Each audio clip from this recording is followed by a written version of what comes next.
بسم اللہ الرحمن الرحیم۔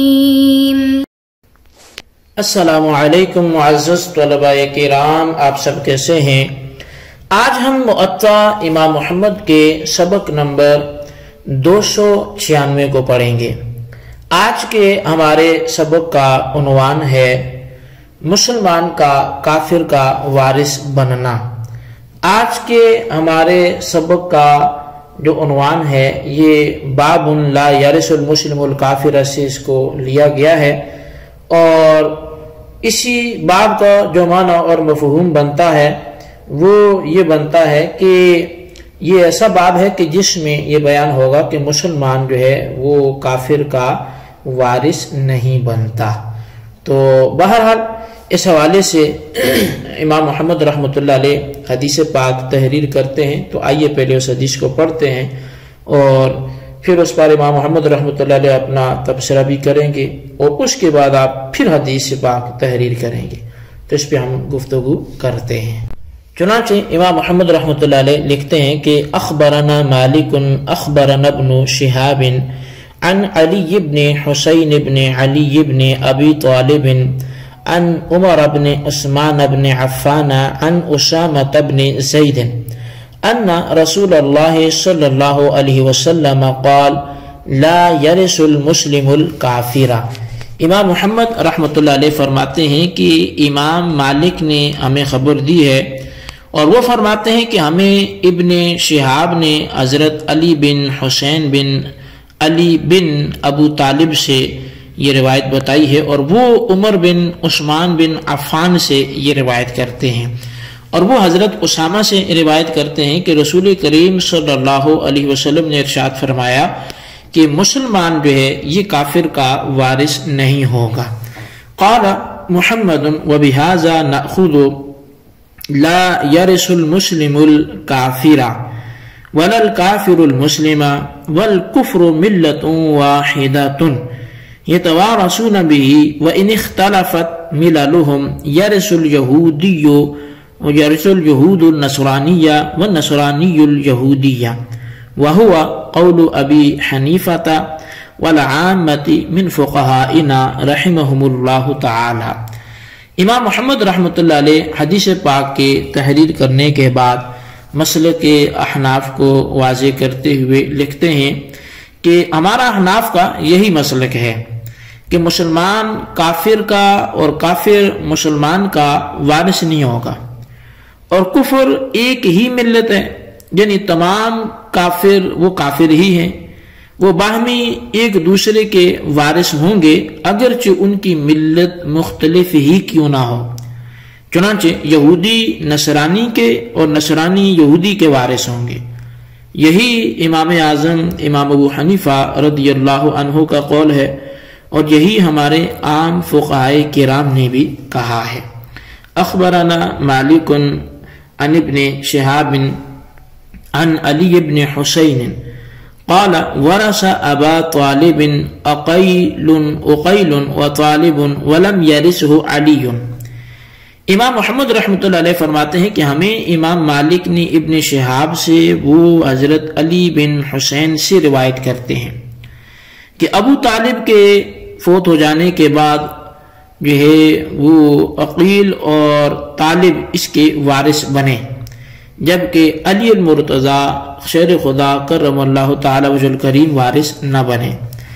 اب ان روایات میں جو ہے اختلافی دین اور ملت کی صورت میں مسئلہ وراثت جو ہے وہ بیان ہو رہا ہے۔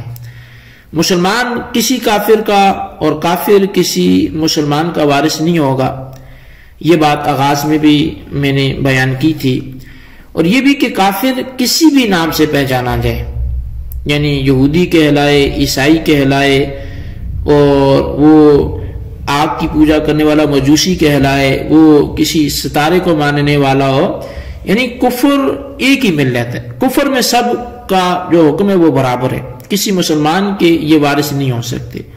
ہاں آپس میں ایک دوسرے کے جو کافر ہیں یہ وارث ہو سکتے ہیں۔ اسی قانون کے تحت دوسرے عصر میں ابو طالب کی وراثت پانے والے ان کے دو بیٹے عقیل اور طالب یہ بیان ہوئے۔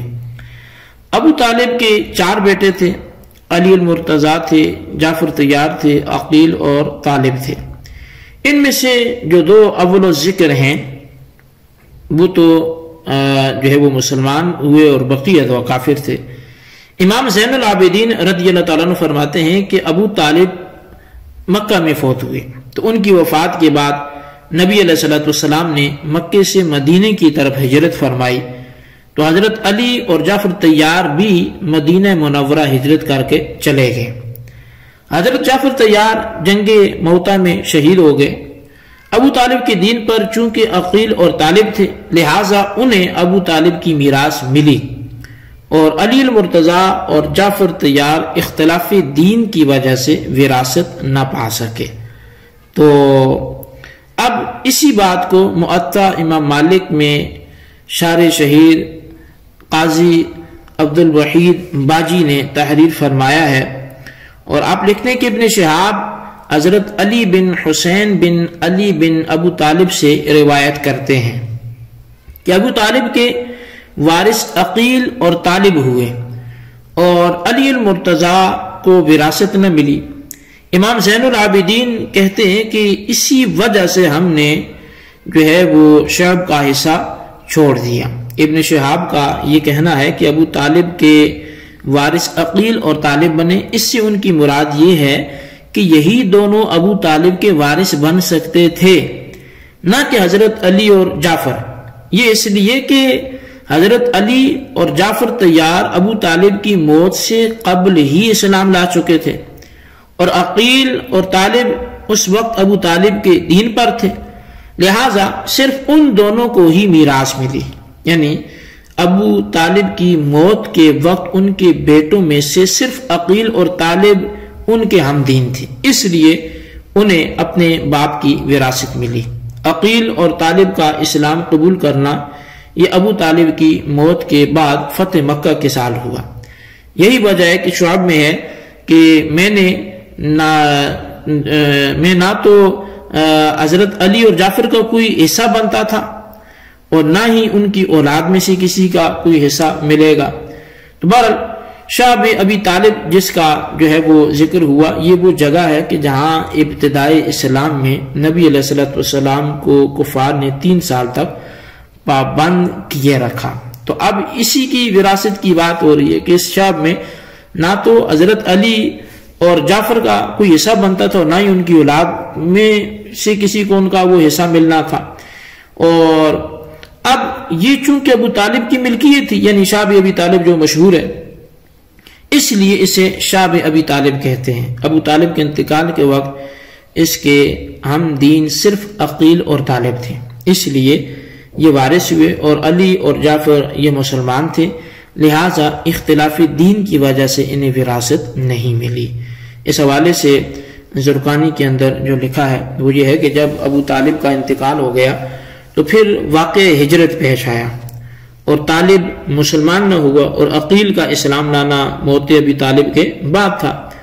تو ابو طالب کی جائیداد کے یہ دونوں یعنی عقیل و طالب یہ وارث ہوئے۔ غزوہ بدر سے پہلے طالب فوت ہو گیا اور عقیل پیچھے رہ گیا۔ پھر جب اسلام نے یہ پختہ حکم دیا کہ کافر کی وراثت جو ہے وہ مسلمان کو نہیں ملے گی، تو ابو طالب کے شعب کے حصے جو عقیل اور طالب کے پاس تھے وہ عقیل کے پاس آ گئے، اور ان کے پاس اس وقت تک رہے جب تک انہوں نے وہ سب مکانات بیچ نہ ڈالے۔ تو فاقہی نے حکایت بیان کی کہ مکان عقیل کے بعد ان کی اولاد کے پاس وہ رہا، یہاں تک کہ انہوں نے حجاج کے بھائی محمد بن یوسف کے ہاتھ 1 لاکھ دینار میں فروخت کر دیے۔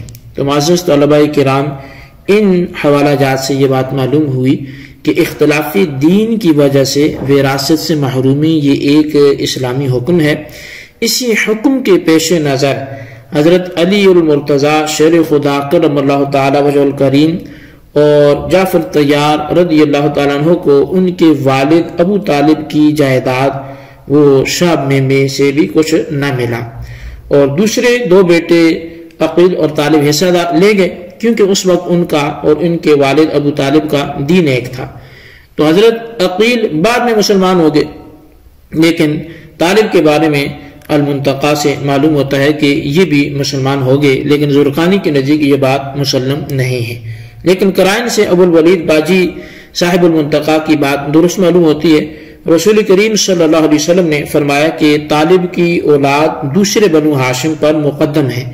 یہ ارشاد نبوی بھی اسی کو ترجیح دیتا ہے کہ یہ سارے بیٹے ہی دامن اسلام سے وابستہ ہو چکے تھے۔ تو بہرحال یہ ہمارا آج کا سبق تھا جی، اس کو اچھی طرح آپ نے سمجھنا ہے اور اس کے خلاصے کو اپنے رجسٹر پر ضرور لکھنا ہے۔ اللہ تبارک و تعالیٰ سے دعا کرتے ہیں جو ہم نے پڑھا سنا سے یاد رکھنے کی توفیق نصیب فرمائے۔ آمین بجاہ نبی الامین صلی اللہ علیہ وسلم۔